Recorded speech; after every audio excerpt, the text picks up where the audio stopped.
갈라디아서 4장 오늘은 21절에서 마지막 31절까지 말씀입니다. 내게 말하라. 율법 아래 있고자 하는 자들아, 율법을 듣지 못하였느냐? 기록된 바 아브라함에게 두 아들이 있으니 하나는 여종에게서 하나는 자유 있는 여자에게서 낳았다 하였으며, 여종에게서는 육체를 따라 낳고 자유 있는 여자에게서는 약속으로 말미암았느니라. 이것은 비유니 이 여자들은 두 언약이라. 하나는 신의 산으로부터 종을 낳은 자니 곧 하갈이라. 이 하갈은 아라비아에 있는 신의 산으로서 지금 있는 예루살렘과 같은 곳이니 그가 그 자녀들과 더불어 종노릇하고, 오직 위에 있는 예루살렘은 자유자니 곧 우리 어머니라. 기록된 바 잉태하지 못한 자여 즐거워하라. 상고를 모르는 자여 소리질러 외치라. 이는 홀로 사는 자의 자녀가 남편 있는 자의 자녀보다 많음이라 하였으니, 형제들아, 너희는 이삭과 같이 약속의 자녀라. 그러나 그때 육체를 따라 난 자가 성령을 따라 난 자를 박해한 것 같이 이제도 그러하도다. 그러나 성경이 무엇을 말하느냐? 여종과 그 아들을 내쫓으라. 여종의 아들이 자유 있는 여자의 아들과 더불어 유업을 얻지 못하리라 하였느니라. 그런즉 형제들아, 우리는 여종의 자녀가 아니요 자유 있는 여자의 자녀니라. 아멘. 이 말씀은 참으로 절묘한 비유입니다. 사도 바울은 아브라함의 두 아내였던 사라와 하갈을 통하여 복음과 율법에 비유하면서 이 두 여인에게서 난 이삭과 이스마엘의 그 운명적 위치와 입장을 위에 있는 천상의 예루살렘과 신의 산이나 또는 땅에 있는 예루살렘으로 연결짓고 있습니다. 바울 사도는 복음에 살면서도 여전히 율법에 또 세상에 자유하지 못하는 이 육체적 그리스도인들에게 오늘 이 비유를 통해서 진정한 자유와 복음의 삶이 어떤 것인지를 가르쳐주고 있어요. 그렇다고 하면 오늘 이방인으로서 복음에 들어온 우리에게는 별 의미가 없지 않나 하는 생각을 가질 수 있지만, 이 갈라디아 교회 또한 본래적인 유대인들이 아니라 이방인으로서 이 복음에 들어온 사람들이고, 오늘 이 비유는 갈라디아의 그리스도인뿐만 아니라 오늘도 여전히 율법과 같은 인간의 계율이나 또는 세상의 유혹이나 평가로부터 자유하지 못하는 그리스도인들에게 동일한 경계의 교훈이 되는 겁니다. 오늘 우리는 그리스도를 왕으로 섬기는 엄청난 특권에도 불구하고 또 다른 섬김의 대상을 가지고 거기서 자유하지 못하는 안타까운 모습들을 여전히 버리지 못하고 있어요. 때로는 물질이라든지 또는 학벌이라든지 또는 세상 사람들의 평가라든지 거기에 너무 얽매여 산다는 거예요. 이제 오늘 말씀을 통한 경계와 함께 진정한 자유의 사람으로 회복되어야 할 것입니다. 여기 오늘 본문의 주제 요절은 28절입니다. 형제들아, 너희는 이삭과 같이 약속의 자녀라. 이삭과 같이 약속의 자녀라. 이 경계의 선언은 다른 표현으로 하면 너희가 은혜의 복음에 사는 사람이라면 그렇게 살아서는 안 되지 않느냐 하는 오늘의 말로 바꿔서 이해할 수 있을 거예요. 그런데 그 전에 23절에 보면 육체와 약속의 두 가지 다른 형태의 믿음이 있음을 가르쳐 줍니다. 사실은 그럴싸한 인간 합리주의에서 관계된 것이 하갈이고, 이로 말미암아 탄생한 것이 이스마엘입니다. 하나님이 약속은 주셨는데 이제 사라가 나이가 많이 드니까 사라가 꼭 나를 통해서만 우리 집안이 하나님의 약속을 받으라는 법 있느냐, 하갈을 통해서도 가능하지 않겠나, 이렇게 아브라함을 유혹하잖아요. 우리도 역시 이 사라처럼 그렇게 착각할 때가 많아요. 하나님의 약속은 아마도 이런 방법으로 이루어질 수도 있지 않겠습니까? 라면서 인간적이고 세속적인 방법들을 들이대려고 할 때가 많이 있다는 거예요. 그래서 믿음에 굳게 서려고 하는 이 아브라함을 유혹했고, 아브라함은 안타깝게도 이것을 받아들이게 됩니다. 그 순간부터 함께 평화와 사랑을 누리며 그래도 나름 행복했던 아브라함의 가정에 큰 문제가 생겨나기 시작하는 걸 우리가 창세기에서 확인해 보았습니다. 우리는 많이 속을 때가 있어요. 하나님의 입장은 전혀 고려하지 않은 채로 우리 머리에서 나온 것을 다분히 세상적이고 이기적이고 심지어 마귀적이기까지 한 것을 하나님의 약속과 대체하려는 그런 위험에 설 때가 많다는 거예요. 그걸 믿음으로 착각하고 있다는 거예요. 그러나 우리는 이 함정을 주의하지 않으면 안 됩니다. 정신을 바짝 차려야 됩니다. 우리가 부른 찬양처럼 말씀 위에 굳게 서는, 우리는 오직 하나님 뜻대로 손해를 보고 박해를 만나더라도 오직 하나님의 뜻대로를 추구해야 된다는 거예요. 그러나 항상 육체를 따르는 믿음이 있다는 말씀을 오늘 하는 겁니다. 사실은 믿음이라 할 수도 없는 거죠. 예? 그런데 교회 안에서 그런 일을 하다 보니까 그게 믿음으로 착각을 한다는 거예요. 육신을 따라 난 자가 먼저였죠. 이스마엘이 이삭보다 14년이나 먼저 태어나잖아요. 육신을 따라 난 자가 먼저였어요. 우리 모두도 육신이 언제나 먼저의 자리를 차지하려고 합니다. 왜? 육신적으로 오래 살아왔고 또 세상과 같이 살다 보니까 항상 세상의 이치나 육신적인 생각이 먼저의 자리를 차지할 때가 많아요. 그래서 이것이 언제나 우리에게 비극을 만들고 약속을 누리지 못하게 만듭니다.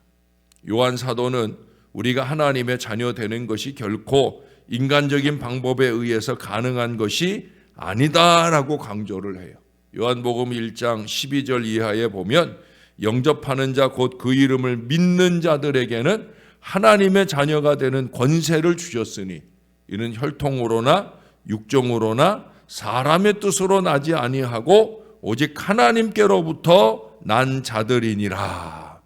혈통이나 육정이나 사람의 뜻이 아니라 저와 여러분은 하나님의 뜻으로 하나님의 뜻대로 구원받은 우리들인 줄로 믿습니다. 그러므로 우리가 삶을 살아가는 방식도 하나님 뜻대로 조금 힘들고 조금 손해를 보는 것 같아도 하나님 뜻대로. 여러분, 바울도 로마서 8장 5절 이하에 이렇게 안타까운 위험을 경고하고 있어요. 육신을 쫓는 자는 육신의 일을, 영을 쫓는 자는 영의 일을 생각하나니 육신의 생각은 사망이요 영의 생각은 생명과 평안이니라. 육신의 생각은 하나님과 원수가 되나니 이는 하나님의 법에 굴복하지 아니할 뿐 아니라 할 수도 없음이라. 육신에 있는 자들은 하나님을 기쁘시게 할 수 없느니라. 육신에 있는 자들은 하나님을 기쁘시게 할 수 없어요. 육신에 매여 있는 사람은 하나님을 기쁘시게 할 수 없단 말이에요. 우리가 육신을 따르는 이상 절대로 영적인 자유를 누릴 수 없음을 확인할 수 있습니다. 세상의 것들과 더불어 살면 생기는 것은 마음의 고통과 갈등뿐으로 그것은 자유가 아니라 끊임없이 종로로 탈 뿐입니다. 여태껏 자식이 없어도 행복했던 아브라함의 가정에 어쩌다가 하갈이 첩으로 들어오게 되면서 이스마엘을 가지면서부터는 부부관계에 문제가 생기고 사라는 날마다 바가지를 긁게 되어서 하나님의 약속을 가진 아브라함도 그야말로 살맛이 아니었어요.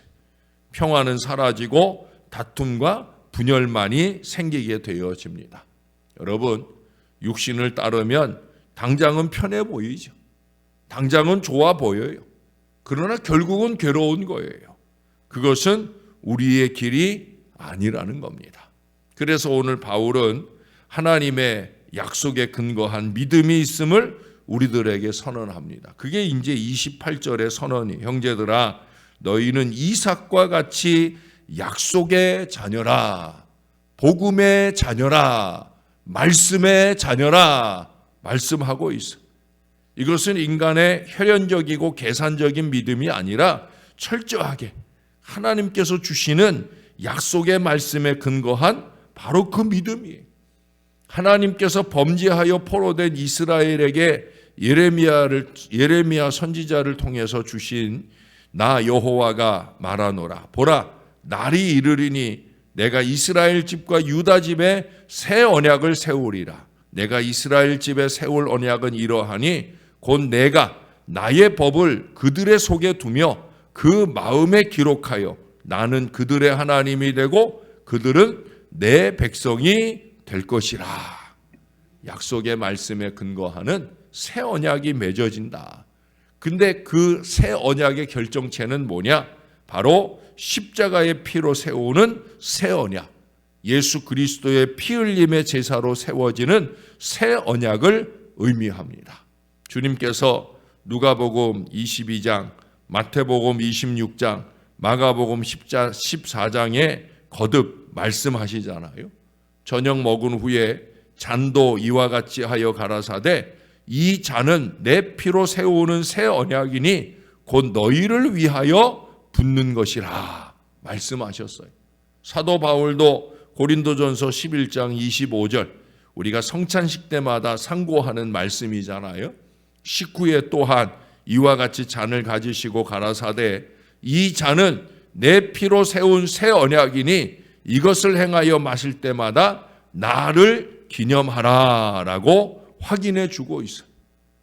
사랑하는 여러분, 우리는 바로 성찬을 받는 백성들이에요. 성찬을 받을 때마다 우리는 이 약속을, 이 언약을 다시 한번 확인할 수 있어야 됩니다. 우리가 오늘날 이렇게 예배 드리면서 성찬을 받으면서 이 언약을 확인하는 거예요. 본래는 아브라함도 이 하갈 사건이 있기 전까지는 하나님의 약속에 따라 움직였던 사람이, 그렇기 때문에 하나님께서 그에게 복 주셨음을 성경은 말씀하고 있어요. 아브라함이 여호와를 믿으니 여호와께서 이를 그의 의로 여기셨다. 창세기 15장 6절의 말씀입니다. 제대로 잘 믿어야 되는 거예요. 믿음에 근거해서, 약속의 말씀에 근거해서 제대로 잘 살아야 되는, 육체의 나태함, 세상적 어리석음으로 그렇게 살아서는 안 된다는 거예요. 오늘날 우리가 하나님을 믿는다는 것도 바로 하나님의 약속을 믿는 걸 의미합니다. 이 약속에 근거한 믿음만이 당당하고 확신을 가지는 믿음입니다. 그리고 이 약속의 자녀만이 상속자라는 사실입니다. 그러나 안타깝게도 29절에 보시면 박해를 겸하여 받을 것이라 말씀하고 있어요. 그렇죠. 힘들어요. 말씀대로 살려면 힘들어요. 새벽 아침 깨어서 하나님의 말씀을 받으려면 힘들어요. 그러나 힘든 가운데 주를 믿는 거예요. 주님께서도 육신으로 계실 때 나와 및 복음을 위하여 집이나 형제나 자매나 어미나 아비나 자식이나 전토를 벌인 자는 현세에 있어 집과 형제와 자매와 모친과 자식과 전토를 100배나 받되 박해를 겸하여 받고 내세의 영생을 받지 못할 자가 없느니라. 때로는 육신적인 모든 것들을 버려야 하는 그 어려움을 만날 수도 있는 거예요. 그럼에도 불구하고 그걸 붙들어야 되는 거예요. 왜? 영생을 받기 위하여. 때로는 현세에 있어 100배의 하나님 복을 받기 위하여. 사랑하는 여러분, 본래는 예수 그리스도와 그의 복음을 가지고 진리를 전하는 하나님의 일꾼들을 육신의 혈통에서 난 이스라엘이 괴롭혔잖아요. 또 오늘날도 어리석을 정도로 하나님의 약속만을 가지고 타협 없이 신앙하는 사람들이 적당히 세상과 타협하며 사는 그 이름뿐인 그리스도인들과 세상으로부터 불이익을 당할 수 있고 어려움을 당할 수도 있어요. 예? 야, 꼭 그렇게 믿어야 되는 거냐? 예? 그러나 분명히 해야 될 것은 하나님의 약속에 살 때만이 확신이 있고 영적으로 자유하는 삶을 산다는 사실이에요. 이미 우리의 신앙 여정 속에 우리는 그런 경험들을 많이 했잖아요. 육신적으로 세상적으로 선택한 일이 그게 당장은 좋아 보여도 결국엔 큰 어려움으로 오는 경험을 했고, 또 당장은 좀 어렵고 힘들어도 복음적으로 신앙적으로 하나님 뜻대로 살려는 일이 결국엔 하나님의 종국적 승리의 은혜를 누리게 될 때가 얼마나 많았습니까? 여러분, 우리가 눈으로 볼 때는 세상과 더불어 적당히 타협하며 교회를 오가는 사람이 자유스러울 것 같지만 그건 진정한 자유가 아니라고 그랬죠. 마귀의 종로로 타는 삶이라고 그랬어요. 사실은 극단적인 상황에서는 생명을 버리게 되기 때문에 진정한 자유일 수가 없다는 거예요. 우리는 이 땅의 생명, 이것이 중요한 것이 아니라 영생하는 미래가 중요한 신앙을 살고 있잖아요. 사랑하는 여러분, 우리는 여기에서도 롯의 아내를 모델로 삼을 수 있을 거예요. 롯의 아내가 뒤돌아보잖아요. 예? 과거의 육신의 세상에 마음이 끌려서 결국엔 그녀가 온전한 구원의 은혜를 누리지 못하잖아요. 사랑하는 여러분, 한눈 팔지 말아야 됩니다. 자기의 뒤틀린 욕심 채우는 방식으로 교회 일을 해서는 안 된다. 저는 교회 일을 함께하는 사람들에게 그런 모습이 보일 때마다 참 화가 나요.